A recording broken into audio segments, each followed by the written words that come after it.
Hello everyone, एक बार फिर आप सभी का स्वागत है। तो इस वीडियो में मैं आपको फाइनेंस फॉर मैनेजमेंट एक जो यूनिट है, और आप सभी लोगों को मैं एक बार फिर बताना चाहूँगा, इस चैनल पर DFCCIL junior manager operations and BD की प्रिपरेशन कराई जा रही है। और पेपर पैटर्न के बारे में आपको पता है। पेपर जो होगा 2 पार्ट में होगा। पार्ट फर्स्ट में 24 क्वेश्चंस पूछे जाएंगे जो कि जनरल नॉलेज और रीजनिंग के होंगे।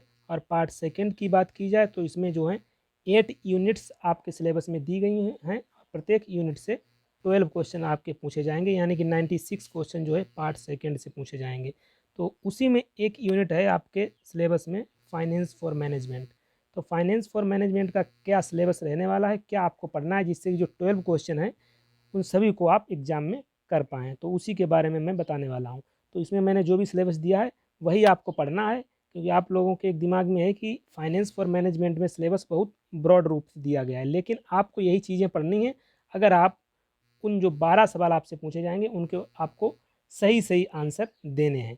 तो देखिए कौन कौन से टॉपिक आपको पढ़ने हैं, मैंने यहाँ पर लिख रखा है, आप भी कहीं नोट कर सकते हैं। सबसे पहले आपको पढ़ना है मीनिंग, नेचर एंड स्कोप और ऑब्जेक्टिव 20 में शामिल कर लीजिए। फाइनेंशियल मैनेजमेंट के बारे में पढ़ लेना है। अब कहाँ से पढ़ना है इसके लिए मैं पहले आपको इसी के बारे में बता देता हूँ कि ये चीज़ें पढ़नी कहाँ से हैं। आपने MBA कर ही रखा होगा, क्योंकि ये फॉर्म फिल किया है तो MBA तो आपके पास हो गई। तो इसके लिए आपके पास कोई भी बुक हो फाइनेंशियल मैनेजमेंट की, चाहे जो बुक हो, चाहे इंडियन राइटर की हो चाहे फॉरेन राइटर की हो। इंडियन राइटर में आपके पास हो सकती है M. By Khan and PK Jain की, या प्रसन्ना चंद्रा की हो सकती है। अब कोई दिक्कत नहीं होगी, चाहे फॉरेन राइटर की हो चाहे इंडियन राइटर में। थोड़ा ये होता है कि इंडियन राइटर की होती है तो उसका जो लैंग्वेज होता है वो आपके जल्दी समझ में आ जाता है। तो कोई भी आपके पास किताब हो, PK Jain and M. By Khan या प्रसन्ना चंद्रा, और इसके अलावा भी कोई भी हो, तो उसी से आप उसमें ये सारी चीज़ें आपको मिल जाएंगी। तो मीनिंग, नेचर एंड स्कोप आपको पढ़ना है। ऑब्जेक्टिव भी पढ़ना है, जैसे ऑब्जेक्टिव में प्रॉफिट मैक्सिमाइजेशन, ये चीज़ें आप पढ़ते हैं ना, वेल्थ मैक्सिमाइजेशन, तो ये सब चीज़ें आपको पढ़नी है। सेकंड टॉपिक है कैपिटल बजटिंग डिसीजन। ये इंपॉर्टेंट टॉपिक है, ये तो पढ़ना ही पढ़ना है, यहाँ से तो सवाल आना ही आना है।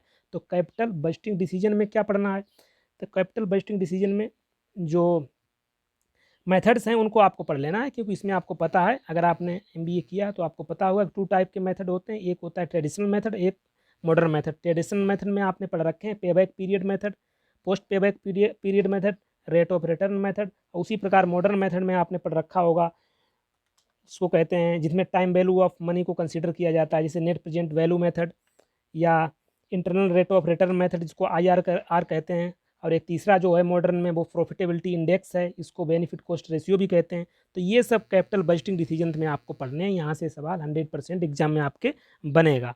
आगे देखिए, रिस्क एनालिसिस के बारे में पढ़ लेना है। और कैपिटल स्ट्रक्चर, तो इंपॉर्टेंट की बात करें तो पहला आपको पढ़ लेना है मीनिंग, नेचर एंड ऑब्जेक्टिव, ठीक है। दूसरा कैपिटल बजटिंग इंपॉर्टेंट है। कैपिटल स्ट्रक्चर और cost of capital, dividend policy, ये इंपॉर्टेंट चैप्टर है। यहीं से आपके जो 12 क्वेश्चन पूछे जाएंगे यहीं से हो जाएंगे, ज़्यादा टेंशन लेने की ज़रूरत नहीं है। तो कैपिटल स्ट्रक्चर में पढ़ लीजिएगा, और कॉस्ट ऑफ कैपिटल में भी आप पढ़ सकते हैं। अब कैपिटल स्ट्रक्चर की बात करें, इसमें आपको क्या पढ़ना है, तो कैपिटल स्ट्रक्चर में कुछ थ्योरीज हैं, अगर आपने पढ़ी हो, नहीं पढ़ी हैं तो आप पढ़िए जाकर।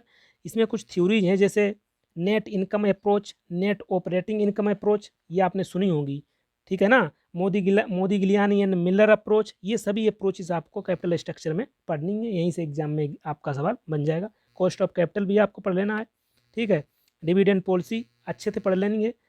नेक्स्ट टॉपिक देखिए क्या है, लॉन्ग टर्म और short term. Long term and short term जो फाइनेंसिंग इंस्ट्रूमेंट होते हैं उनको आपको एक बार देख लेना है जाके।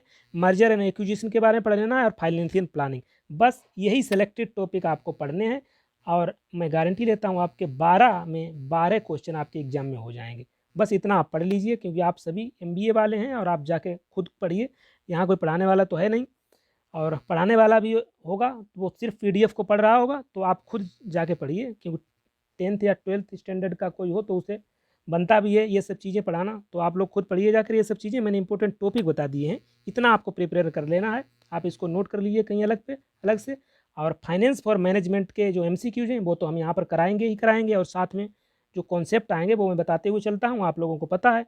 तो बस ये वीडियो इसीलिए मैंने बनाया था कि फाइनेंस फॉर मैनेजमेंट की जो आपकी टेंशन है वो दूर हो जाएगी। आप जाइए और किताबों को खोलिए जाकर, जो भी आपके पास फाइनेंशियल मैनेजमेंट की बुक्स रखी हैं। तो चलिए नेक्स्ट वीडियो में मिलेंगे। Thank you.